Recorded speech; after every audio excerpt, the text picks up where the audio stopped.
ಒಳ ಮೀಸಲಾತಿ ಗಣತಿಯನ್ನ ಮಾಡ್ತಾ ಇದ್ದೀವಿ. ಅದು ಇವತ್ತಿನಿಂದ ಪ್ರಾರಂಭ ಆಗ್ತದೆ. ಆಮೇಲೆ ಅದರ ಆಧಾರದ ಮೇಲೆ ನಾಗಮೋಹನ್ ದಾಸ್ ಅವರು ಶಿಫಾರಸನ್ನು ಮಾಡ್ತಾರೆ. ನಾವು ಒಳ ಮೀಸಲಾತಿಯನ್ನು ಮಾಡಲಿಕ್ಕೆ ಬದ್ಧತೆಯಿಂದ ಇದ್ದೇವೆ. ವಿಶೇಷವಾಗಿ ಇದು ಪರಿಶಿಷ್ಟ ಜಾತಿಯವರಿಗೆ ಮಾಡ್ತಾ ಇರ್ತಕ್ಕಂಥ ಸೆನ್ಸಸ್ ಸಮೀಕ್ಷೆ. ಒಂದು ವೇಳೆ ಯಾವುದಾದ್ರೂ ಕಾರಣಕ್ಕೆ ಕೊಡ್ಲಿಕ್ಕೆ ಆಗದೆ ಹೋದರೆ ಶಿಬಿರದಲ್ಲಾರು ಕೊಡಿ, ಇಲ್ಲ ಆನ್ಲೈನ್ ಮೂಲಕನಾರು ಕೊಡಿ. ಒಂದು ಹೆಲ್ಪ್ ಲೈನು ಮಾಡಿದ್ದೀವಿ. ಆ ಹೆಲ್ಪ್ ಲೈನ್ ನಂಬರು 94 813 94 813 5900. ಇವತ್ತಿನಿಂದ 17ನೇ ತಾರೀಕಿನವರೆಗೆ ಪರಿಶಿಷ್ಟ ಜಾತಿಗಳ ಗಣತಿ ನಡೀತಾ ಇದೆ. ನಾವು ಹೈಕೋರ್ಟ್ನ ನಿವೃತ್ತ ನ್ಯಾಯಾಧೀಶ ಶ್ರೀ ನಾಗಮೋಹನ್ ದಾಸ್ ಅವರ ಅಧ್ಯಕ್ಷತೆಯಲ್ಲಿ ಏಕಸದಸ್ಯ ಆಯೋಗವನ್ನು ರಚನೆ ಮಾಡಿದ್ದೀವಿ. ಅವರಿಗೆ ಕೊಟ್ಟಿರ್ತಕ್ಕಂಥ ಜವಾಬ್ದಾರಿ ಪರಿಶಿಷ್ಟ ಜಾತಿ ಒಳ ಮೀಸಲಾತಿ ಬಗ್ಗೆ ನಿಖರವಾದಂಥ ವರದಿಯನ್ನು ಕೊಡಲಿಕ್ಕೋಸ್ಕರವಾಗಿ ಈ ಆಯೋಗವನ್ನು ರಚನೆ ಮಾಡಿದ್ದೀವಿ. ಆರ್ಟಿಕಲ್ 341 ಅದರ ಪ್ರಕಾರ ಪರಿಶಿಷ್ಟ ಜಾತಿಗಳಲ್ಲಿ 101 ಜಾತಿಗಳನ್ನು ಗುರುತಿಸಿದ್ದಾರೆ. ಅದರಲ್ಲಿ ಎಡ, ಬಲ, ಬೋವಿಗಳು, ಲಮಾಣಿಗಳು, ಕೊರಮ, ಕೊರಚ ಇತರೆ ಜಾತಿಗಳೆಲ್ಲ ಬರ್ತವೆ. ಅದರಲ್ಲಿ ಇತರೆ ಉಪಜಾತಿಗಳೆಲ್ಲ ಬರ್ತವೆ. ಈ 101 ಜಾತಿಗಳಲ್ಲಿ ಎಂಪಿರಿಕಲ್ ಡಾಟಾ ಇರಲಿಲ್ಲ. ಯಾಕಂತಂದರೆ ಸದಾಶಿವ ಆಯೋಗ ವರದಿ ಕೊಟ್ಟಾಗ 2011ರ ಜನಗಣತಿ ಮೇಲೆ ಆಧಾರದಲ್ಲಿ ಜನಸಂಖ್ಯೆಯನ್ನು ಗುರುತಿಸಿದರು.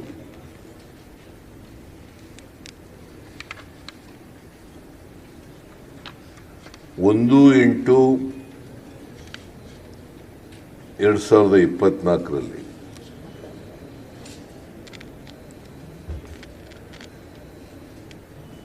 1/8/2024 ಸುಪ್ರೀಂ ಕೋರ್ಟ್ನವರು ಒಂದು ಜಡ್ಜ್ಮೆಂಟ್ ಅನ್ನು ಕೊಡ್ತಾರೆ.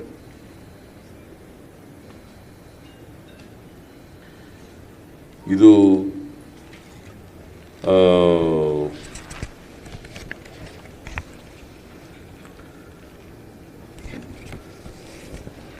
Punjab and others versus Devinder Singh and others. Punjab and others versus Devinder Singh and others 2024 August 1ನೇ ತಾರೀಕು ಈ ಜಡ್ಜ್ಮೆಂಟನ್ನು ಕೊಡ್ತಾರೆ. ಸಂವಿಧಾನದಲ್ಲಿ ಒಳ ಮೀಸಲಾತಿ ಮಾಡಲಿಕ್ಕೆ ಅವಕಾಶ ಇದೆ ಅಂತೇಳಿ ಆಯಾ ರಾಜ್ಯಗಳಿಗೆ ಅಧಿಕಾರ ಕೊಡ್ತಾರೆ.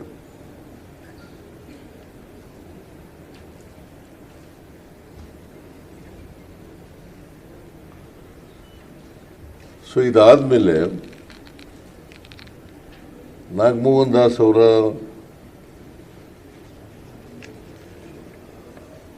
ಅಧ್ಯಕ್ಷತೆಯಲ್ಲಿ ಆಯೋಗವನ್ನು ರಚನೆ ಮಾಡಿದ್ದು.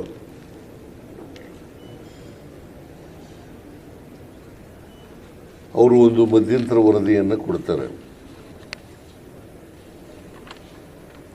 ಆ ಮಧ್ಯಂತರ ವರದಿನಲ್ಲಿ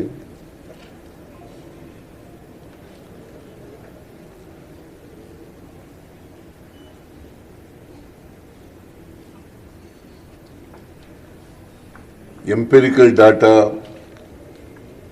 ಇರಲೇಬೇಕು ಅಂತಕ್ಕಂಥ ಮಾತುಗಳನ್ನು ಹೇಳ್ತಾರೆ. ಯಾಕಂತಂದ್ರೆ ಕೆಲವರು ಪರಿಶಿಷ್ಟ ಜಾತಿ ಸೇರಿದಂಥವ್ರು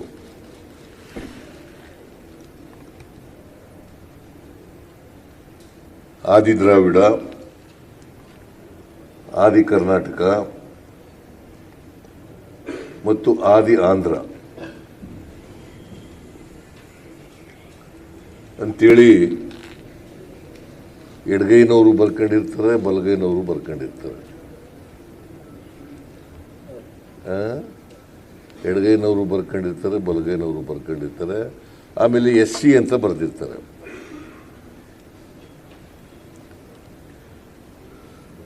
ಇವರು ನಿರ್ದಿಷ್ಟವಾಗಿ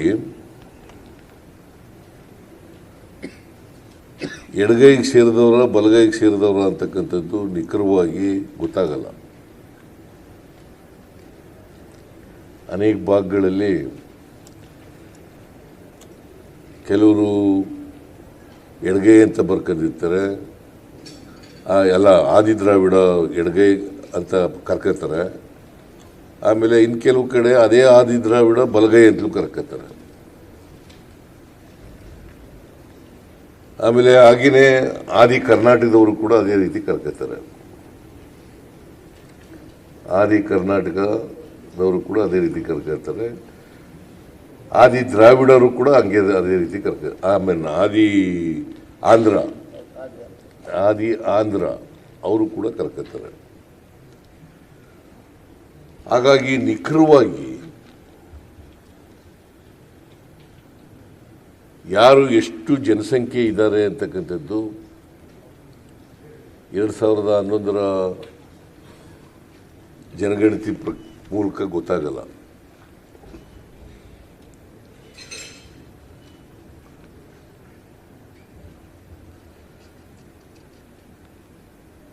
ಸೊ ಈ 101 ಜಾತಿಗಳಲ್ಲಿ ಒಳ ಮೀಸಲಾತಿಯನ್ನು ಕೊಡಬೇಕಾದ್ರೆ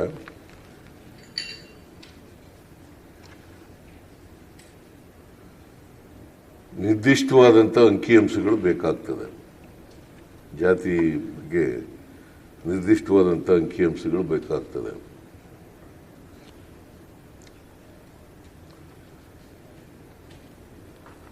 ಅದಕ್ಕೋಸ್ಕರ ನಾಗಮೋಹನ್ ದಾಸ್ ಅವರ ಆಯೋಗದವರು ಎಲ್ಲ ಸಿದ್ಧತೆಗಳನ್ನು ಮಾಡಿಕೊಂಡು,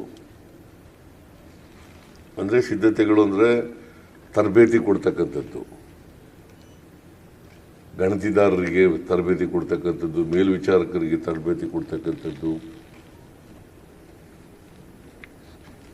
ಇವತ್ತಿನಿಂದ 17ರವರೆಗೆ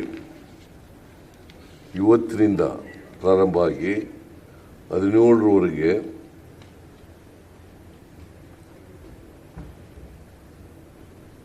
ಎಂಪಿರಿಕಲ್ ಡಾಟಾವನ್ನು ಕಲೆಕ್ಟ್ ಮಾಡ್ತಕ್ಕಂಥ ಕೆಲಸವನ್ನು ಮನೆಗೆ ಹೋಗಿ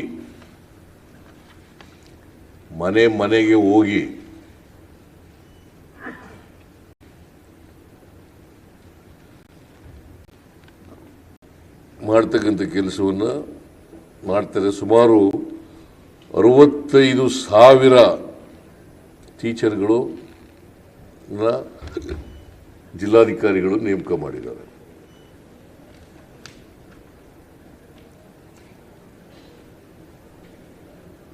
$65,000 ಅಂದರೆ ಅವ್ರಿಗೆಲ್ಲ ಎನ್ಯುಮರೇಟರ್ಸ್ ಅಂತ ಕರೀತಾರೆ. 10 ರಿಂದ 12 ಜನಕ್ಕೆ ಒಬ್ಬ ಮೇಲ್ವಿಚಾರಕರು ಇರ್ತಾರೆ.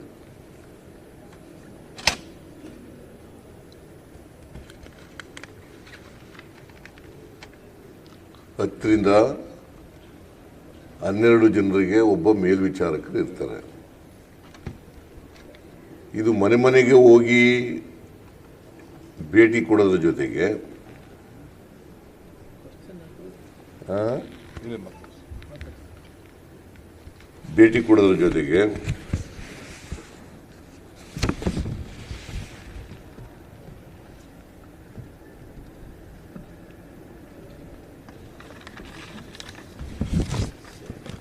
ಅವರು ಮೊದಲನೇ ಹಂತದಲ್ಲಿ 2005 ಅಂದರೆ ಇವತ್ತಿನಿಂದ 5/5/25ರಿಂದ 17/5/25ವರೆಗೆ ಮನೆ ಸಮೀಕ್ಷೆ ಕೈಗೊಳ್ಳಲಾಗುತ್ತದೆ.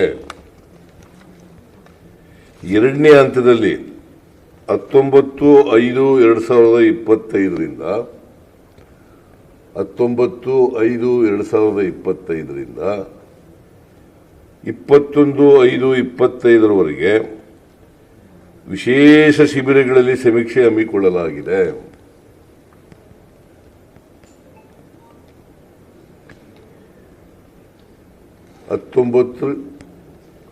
ರಿಂದ 21ರವರೆಗೆ ಈ ತಿಂಗಳು ವಿಶೇಷ ಶಿಬಿರ ಮಾಡ್ತೀವಿ. ಆ ಶಿಬಿರದಲ್ಲಿ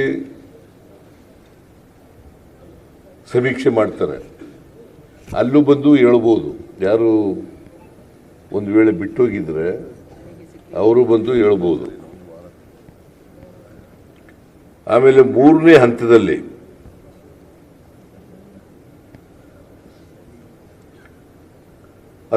ರಿಂದ 23ರವರೆಗೆ ಆನ್ಲೈನ್ ಮೂಲಕ ಕೂಡ ಮಾಡಬಹುದು. 19ರಿಂದ 23/5/2025 ಆನ್ಲೈನ್ ಮೂಲಕ ಸ್ವಯಂ ಘೋಷಣೆ ಮಾಡ್ಕೋಬಹುದು. ಆನ್ಲೈನ್ ಮೂಲಕ ಸ್ವಯಂ ಘೋಷಣೆಗೆ ಅವಕಾಶ ಕಲ್ಪಿಸ್ತೀವಿ. ಅಂದರೆ 3 ಹಂತದಲ್ಲಿ ಸಮೀಕ್ಷೆಗಳು ನಡೀತವೆ. ಒಂದು ಮನ್ಮನೆಗೆ ಹೋಗೋದು, 2ನೇದು ಶಿಬಿರ ಮಾಡೋದು, ಆ ಶಿಬಿರದಲ್ಲಿ ಬಂದು ಹೇಳ್ತಕ್ಕಂಥದ್ದು, 3ನೇದು ಆನ್ಲೈನ್ ಮೂಲಕ ಮಾಡ್ತಕ್ಕಂಥದ್ದು. ಸೊ 5ನೇ ತಾರೀಕಿನಿಂದ 17ನೇ ತಾರೀಕಿನವರೆಗೆ ಮನೆಗೆ ಹೋಗೋದು, 19ರಿಂದ 21ರವರೆಗೆ ಶಿಬಿರ ಮಾಡೋದು, ಟ್ರೈನಿಂಗ್ ಕ್ಯಾಂಪ್. ಆಮೇಲೆ 3ನೇದು ಆನ್ಲೈನ್ ಮೂಲಕ ಮಾಡತಕ್ಕಂಥದ್ದು, ಅದು 19ರಿಂದ 23ರವರೆಗೆ.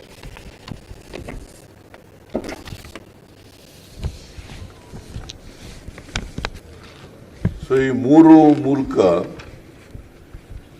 ನಿಖರವಾದಂಥ ಮಾಹಿತಿ ಪಡ್ಕೊಂಡ ಮೇಲೆ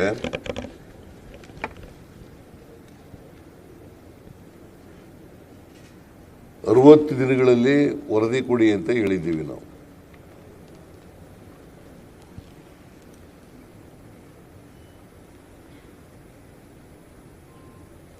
ಅದಾದ್ಮೇಲೆ ಶಿಫಾರಸನ್ನು ಮಾಡ್ತಾರೆ.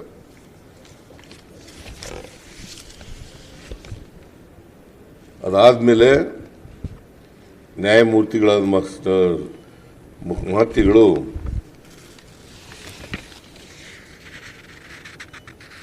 ಆಮೇಲೆ ಈ ಸಮೀಕ್ಷೆ ಕೈಗೊಳ್ಳಲಿಕ್ಕೆ ಮೊಬೈಲ್ ಆಪ್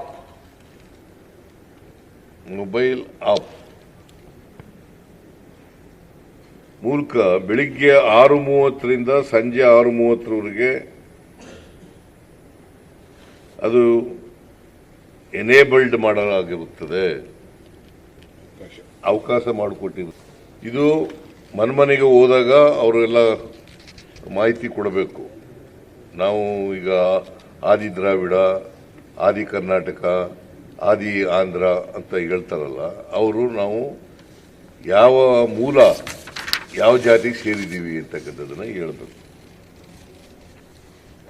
ಮೂಲ ಯಾವ ಜಾತಿಗೆ ಸೇರಿದ್ದೀವಿ ಅಂತಕ್ಕಂಥದ್ದನ್ನು ಹೇಳಬೇಕು. ಒಂದು ವೇಳೆ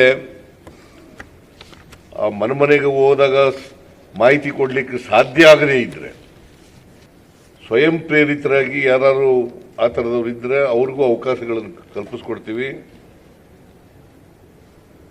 ಅವರು ಶಿಬಿರಗಳಲ್ಲಿ ಬಂದು ಕೊಡಬಹುದು ಅಥವಾ ಆನ್ಲೈನ್ ಮೂಲಕ ಕೊಡಬಹುದು.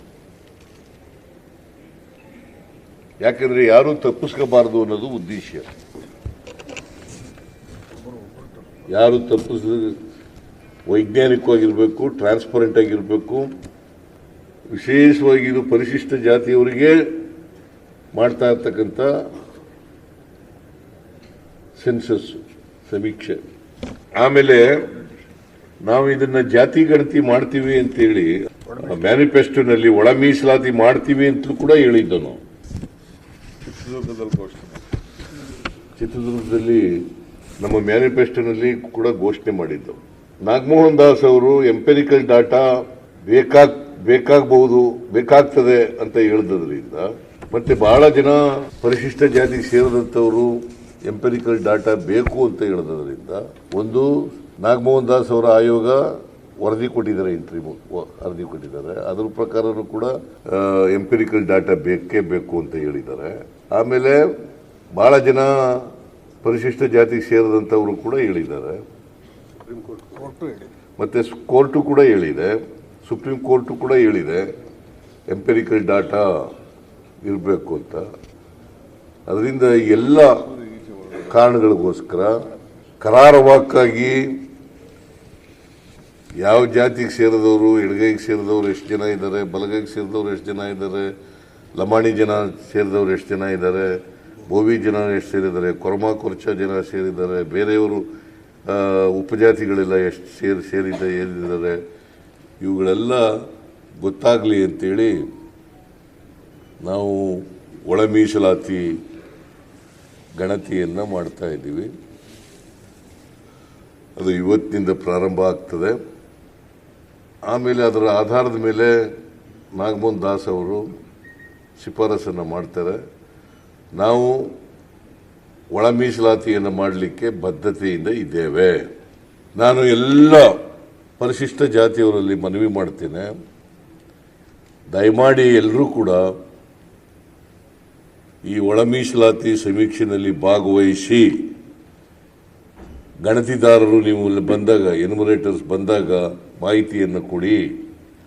ಒಂದು ವೇಳೆ ಯಾವುದಾದ್ರೂ ಕಾರಣಕ್ಕೆ ಕೊಡ್ಲಿಕ್ಕೆ ಆಗದೆ ಹೋದರೆ ಶಿಬಿರದಲ್ಲಾರು ಕೊಡಿ, ಇಲ್ಲ ಆನ್ಲೈನ್ ಮೂಲಕನಾರು ಕೊಡಿ.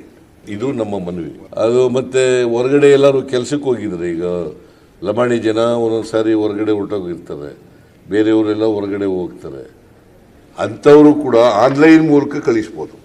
ಯಾರೇ ಆದರೂ ಕೂಡ ಮನೇಲಿ ಇಲ್ಲದೆ ಹೋದರೆ, ಹೊರಗಡೆ ಹೋಗಿದ್ರೆ ಶಿಬಿರದಲ್ಲಾರು ಬಂದು ಹೇಳ್ಬೋದು, ಇಲ್ಲದೆ ಹೋದರೆ ಆನ್ಲೈನ್ ಮೂಲಕನಾರು ಕೊಡ್ಬೋದು. ಆಮೇಲೆ ಎಲ್ಲ ಸಂಘಟನೆಗಳು ಕೂಡ ಇದರಲ್ಲಿ ಕೋಆಪರೇಟ್ ಮಾಡಬೇಕು. ಆಮೇಲೆ ಯಾರು ಕೂಡ ಇದರಲ್ಲಿ ಹಿಂಜರಿತಕ್ಕಂಥ ಪ್ರಶ್ನೆನೇ ಇಲ್ಲ. ಎಲ್ಲ ಭಾಗವಹಿಸಿ ಮಾಹಿತಿಯನ್ನು ಕೊಡಿ, ಈ ಗೊಂದಲ ನಿವಾರಣೆ ಮಾಡಿ.